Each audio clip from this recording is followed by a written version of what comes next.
D, wait for it, delightful. Check out the name tag. You're in my world now, Grandma. What's up, nerds, and welcome to This Week in Review, where I break down everything real quick every Sunday.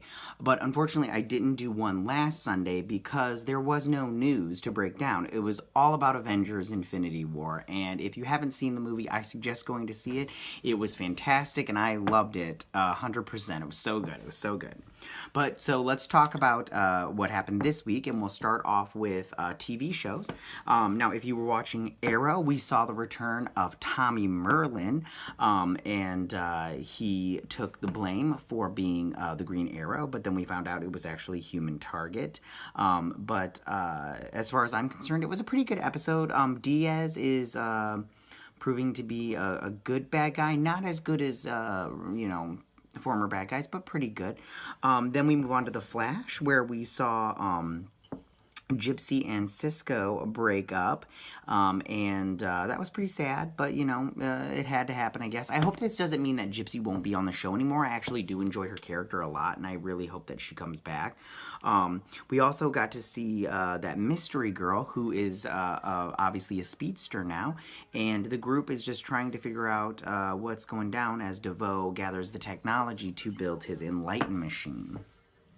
Then we saw on Supergirl a bunch of people get sick, as we saw the Pestilence show up, the third and final world killer, and we saw the three come together in an unholy trio.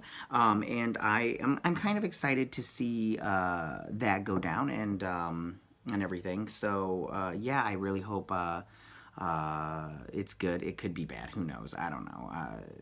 Whatever. Anyways, so and then of course the movies that came out. It doesn't really matter because the only movie that really came out this weekend that's note of is Tully, but none of them have any chance against Avengers. As I am filming this, Avengers is still number one. I don't think that anything is going to unseat it this week, but we shall see. You never know. A small film featuring Charlize Theron could be good. Could beat Avengers. I don't think it will though. It's an indie movie. Anyways, so moving on to some news. Lupita Nyong'o has been cast in John Woo's The Killer. He's doing a remake. He did The Killer before.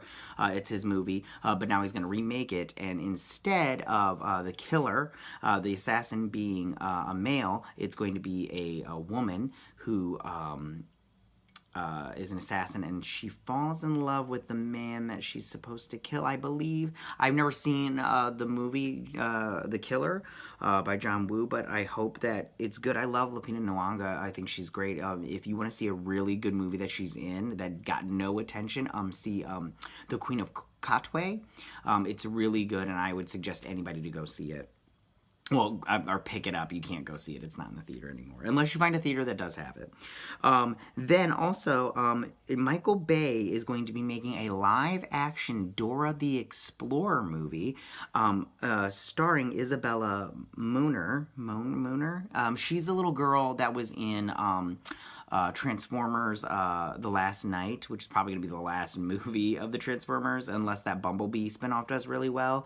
But I have to be honest, she was my least favorite part of that movie. I don't know if it was because of her or the character, but yeah, she was I think it was her. It was just awful. She was awful in that movie, in that role. She might be awful in this movie, but she came up through Disney, which is a Dora the Explorer property. So maybe, she, get back to her grassroots and she can pull something out. But it's supposed to feature her cousin Diego and the monkey. I don't know his name. I'm just curious if they're going to have the talking backpack and all that stuff, and if it will be interactive like the cartoon. I'm pretty sure that they're going off of the new success of Jumanji, which was a pretty good movie.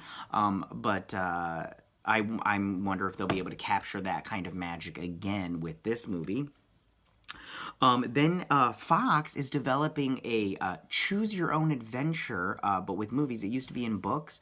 And basically, like, is you got to a certain point and it was like, A, choose you jump over the cliff, or B, you climb down the cliff to see what's down by the rocks or whatever and everything. And then you turn to a certain page and then you go off from there. But this is going to be a movie, and at a certain point in the movie, you will pick out your phone and you will vote, and the crowd will vote in the theater, and then the winning vote goes on from there. And you just have to ask yourself, me personally, I don't like it when people pull out their phones during the movie. The light is too bright, and most people are just not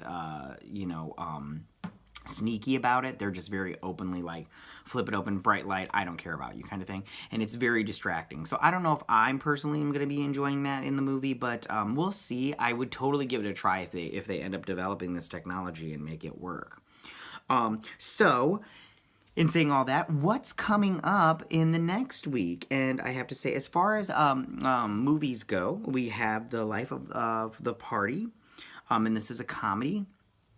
And it looks pretty funny. I won't be seeing it though. I just, it doesn't look good enough to catch my attention.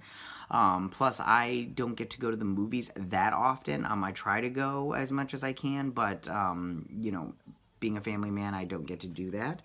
Then also Breaking In, starring Gabrielle Union. And this is kind of like a horror flick kind of thing. It looks pretty good. I love Gabrielle Union. She's very pretty. But it looks pretty good. I'm like the same thing with this one. I won't be seeing this in the theater. I'll probably catch it probably way later after it comes out on streaming. Or I'll just get it off iTunes. And then finally, Terminal, starring Margot Robbie. This movie looks weird, but I do want to see it. It's so crazy. Margot Robbie, she puts out these movies that I just, when I hear them explained to me before a trailer comes out, I always go, that sounds so stupid. There's no way that's going to be good. But then I saw the trailer and I was like, it looks totally weird and I want to see it. So I will be catching it, not in the movie theater again, but I will be catching it as soon as I possibly can. But I do not believe that any of these three movies will be beating Avengers Infinity War. I don't know as far as right now if it's still number one at the box office, but I don't believe that any of these three movies will beat it. As far as contenders go, I do believe next week, when Deadpool comes out, that will be its top contender, and I'm very anxious to see who will win the number one at the box office as far as that goes. Okay, so that's my weekend review. I hope you guys liked it. If you did like it, go ahead and hit that like button. If you're not a subscriber, please subscribe. I understand if you don't. It's totally cool. But I hope that you guys have a great week, and I will see you guys next Sunday where I will do a weekend review. All right, I'll check you guys later. Bye.